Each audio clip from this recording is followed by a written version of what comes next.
Hello दोस्तों, मैं आशीष कुमार अपने YouTube channel Bihar GK tricks में आपका स्वागत करता हूं। आज हम लोग एसपीडी के रेलवे सामान्य विज्ञान का प्रैक्टिस सेट 31 इस वीडियो में देखेंगे।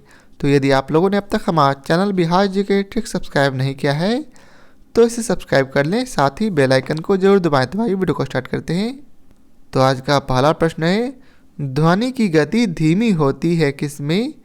तो याद रखेंगे, ध्वनि की गति जो है हवा में धीमी होती है। अगला प्रश्न है, प्रोड्यूसर गैस क्या है? प्रोड्यूसर गैस का सूत्र होता है CO+N2, अर्थात कार्बन मोनोऑक्साइड और नाइट्रोजन गैस मिलकर प्रोड्यूसर गैस का निर्माण करते हैं। अगला प्रश्न है, किस धातु को नोबेल धातु कहते हैं? तो किस धातु को? सोना को हम लोग नोबेल धातु कहते हैं। अब अगला प्रश्न है, किस फसल के मिट्टी की नाइट्रोजन में वृद्धि होती है? तो किस फसल की? तो मटर के फसल से मिट्टी में नाइट्रोजन की वृद्धि होती है। अब अगला प्रश्न है, खाना पकाने वाले सोडे का रासायनिक नाम क्या है? खाना पकाने वाले सोडे का रासायनिक नाम सोडियम बाइकार्बोनेट है। क्या? Sodium bicarbonate. अगला प्रश्न है, रबर को कड़ा करने के लिए किस पदार्थ का प्रयोग किया जाता है? तो याद रखेंगे, रबर को कड़ा करने के लिए सल्फर का प्रयोग किया जाता है। किसका? सल्फर का। अगला प्रश्न है, समुद्र के पानी में सबसे अधिक लवण कौन सा है? तो समुद्र के पानी में सबसे अधिक लवण सोडियम क्लोराइड अर्थात NaCl का है। किसका? सोडियम क्लोराइड का। अगला प्रश्न है, लौह अयस्क प्रकृति में किस अवस्था में पाए जाते हैं? याद रखेंगे, लौह अयस्क प्रकृति में ऑक्साइड के रूप में अर्थात ऑक्साइड की अवस्था में पाए जाते हैं। अब अगला प्रश्न है, जीवन के लिए सबसे विषैली गैस कौन सी है? तो जीवन के लिए सबसे विषैली गैस CO अर्थात कार्बन मोनोऑक्साइड है। कौन? Carbon monoxide. अगला प्रश्न है, बेकिंग सोडा का सही सूत्र क्या है? तो बेकिंग सोडा का सही सूत्र NaHCO3 है। क्या? NaHCO3। अगला प्रश्न है, कार्बन की संयोजकता अपने कार्बनिक यौगिकों में होती है कितनी? तो इसका उत्तर है 4। कार्बन की संयोजकता अपनी कार्बनिक यौगिकों में 4 होती है। अगला प्रश्न है, मनुष्य के जीवन काल में कितने दांत 2 बार विकसित होते हैं? कितने दांत? तो कुल 20 दांत जो है मनुष्य के पूरे जीवन काल में 2 बार विकसित होते हैं। अब अगला प्रश्न है, मनुष्य की खोपड़ी में कुल कितनी अस्थियां होती है? तो मनुष्य की खोपड़ी में कुल 8 अस्थियां होती है। कितनी?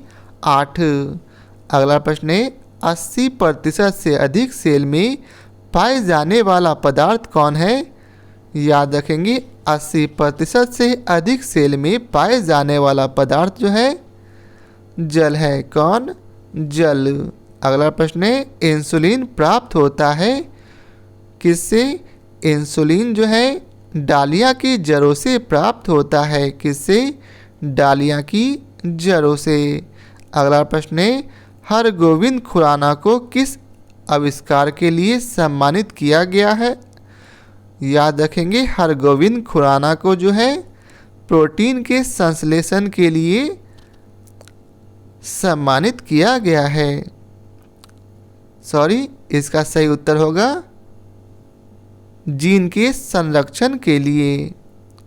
अगला प्रश्न है, संसार का सबसे बड़ा पुष्प कौन सा है? तो संसार का सबसे बड़ा पुष्प रैफलोशिया है। कौन? रैफलोशिया। अगला प्रश्न है, विकास का मुख्य कारक क्या है? तो विकास का मुख्य कारक जो है प्राकृतिक वरण है। क्या? प्राकृतिक वरण। अगला प्रश्न है, सर्वव्यापी रक्तदाता का रक्त ग्रुप कौन सा है? तो याद रखेंगे सर्वव्यापी रक्तदाता का रक्त ग्रुप कौन? तो इसका उत्तर है ओ। कौन सा? ओ। अगला प्रश्न है, सबसे लंबा जीवित वृक्ष कौन सा है? तो इसका उत्तर है सीकुआ। सीकुआ जो है सबसे लंबे जीवन काल तक रहने वाला वृक्ष है। अगला प्रश्न है, एस्प्रिन है। तो एस्प्रिन जो है क्या है? एंटीपीरेटिक। क्या है? एंटीपीरेटिक। अगला प्रश्न है, डॉल्फिन वर्गीकृत किए जाते हैं किस रूप में? तो डॉल्फिन जो है सरीसृप में वर्गीकृत किए जाते हैं, अर्थात मैमल में। अगला प्रश्न है,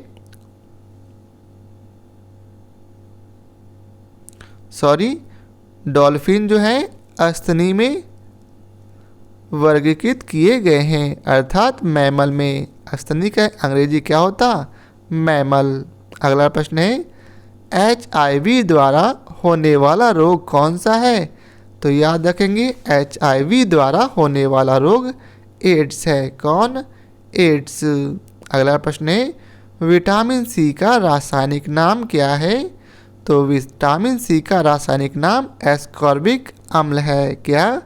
एस्कॉर्बिक अम्ल। अगला प्रश्न है, पुरुष जीन संघटक होते हैं कौन से? तो पुरुष जीन संघटक है XY क्रोमोसोम। अब अगला प्रश्न है, प्रकाश संश्लेषण होता है कब? तो केवल दिन में। केवल दिन में ही प्रकाश संश्लेषण होता है।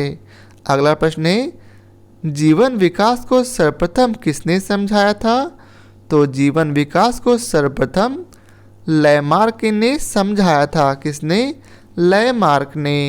अगला प्रश्न है, प्रयोगशाला में सर्वप्रथम DNA का संश्लेषण किसने किया था? तो प्रयोगशाला में सर्वप्रथम DNA का संश्लेषण हरगोविंद खुराना ने किया था। किसने? हरगोविंद खुराना ने। अगला प्रश्न है, पौधे व पेड़ का खाना तैयार करने की प्रक्रिया क्या कहलाती? तो इसका उत्तर है फोटोसिंथेसिस। क्या? फोटोसिंथेसिस।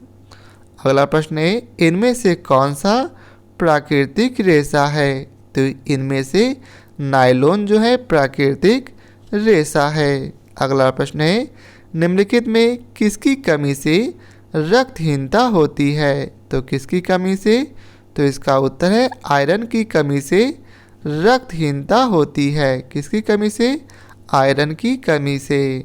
अगला प्रश्न है, मानव शरीर की सबसे बड़ी और मजबूत हड्डी कौन सी है? तो मानव शरीर की सबसे बड़ी और मजबूत हड्डी फीमर है। कौन सी? फीमर। अगला प्रश्न है, मनुष्य के सामान्य शरीर ताप क्या होता है? तो मनुष्य के सामान्य शरीर का ताप जो है 98.4 डिग्री फ़ारेनहाइट होता है। क्या होता? 98.4 डिग्री फ़ारेनहाइट। अगला प्रश्न है, पौधे का मुख्य प्रकाश संश्लेषी अंग कौन सा है? तो पौधे का मुख्य प्रकाश संश्लेषी अंग पत्ती है। कौन? पत्ती। अगला प्रश्न है, कौन सा विटामिन वसा में घुलनशील है? तो कौन सा विटामिन? तो इसका उत्तर है ये सभी विटामिन, अर्थात विटामिन डी, विटामिन के, विटामिन ए, ये सभी जो है वसा में घुलनशील हैं। अगला प्रश्न है, मानव शरीर में सबसे प्रचुर तत्व कौन सा है? तो मानव शरीर में सबसे प्रचुर तत्व जो है ऑक्सीजन है। कौन सा? ऑक्सीजन। अगला प्रश्न है, ब्रांकाइटिस एक रोग है किसका? तो ब्रांकाइटिस जो रोग है वह जो है फेफड़ा का रोग है। किसका रोग है? फेफड़ों का। अगला प्रश्न है, BCG का टीका दिया जाता है बचाव के लिए। किसके बचाव के लिए? तो क्षय रोग के बचाव के लिए। तो यह था आज के प्रैक्टिस सेट का आखिरी प्रश्न। आशा करता हूँ आप लोगों को हमारी यह वीडियो पसंद आया हो। यदि आप लोगों को हमारी यह वीडियो पसंद आया हो तो इसे लाइक और शेयर जरूर करें। आज के लिए बहुत बहुत धन्यवाद।